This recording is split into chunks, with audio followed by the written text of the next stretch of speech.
A very good evening to you. I'm Dwayne Burbick with your Business Day.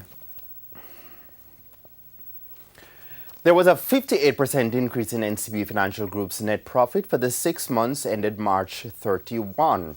This resulted in profit of $9.5 billion. I beg your pardon. NCB's profit was boosted by its highest quarterly result of $5.9 billion. That's up 63% over the comparative quarter last year. Operating income was $29.2 billion, an improvement of $3.8 billion, over 15% over the prior year's comparative period results.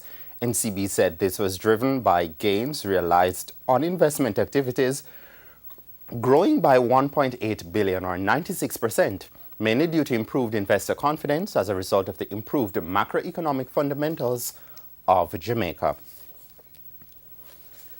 More company news now. A net profit for Kingston Properties increased by 23% last year at $130 million compared with the corresponding period the prior year. Total income was $191 million, an increase of 41%. There was also a 24% increase in the value of the company's investment properties, and group rental revenue also increased by 20%. The company said its property acquisition strategy continues to focus on establishing increased rental revenues.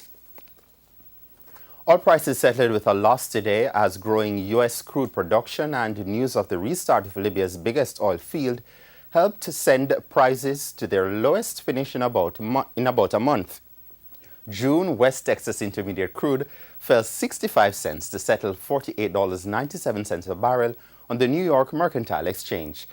This is the lowest price for oil since March 28. Currency trading ended today with the US dollar selling for $129.20. The Canadian dollar is being sold for $98.45. The pound sterling costs $165.89, while the euro is going for $140.61. And in Thursday's trading session, the JC index declined by 858 points to close at 224,999. The junior market index declined by 23 points to close at 3,223.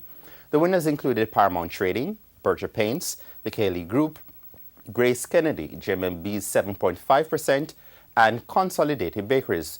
Losers were led by Jamaica Stock Exchange, Lascar Manufacturing, Carib Cement, the Sagicor Group, Cargo Handlers, and NCB Financial Group. That's the Business Day. I'm Dwayne Burbick. Good evening.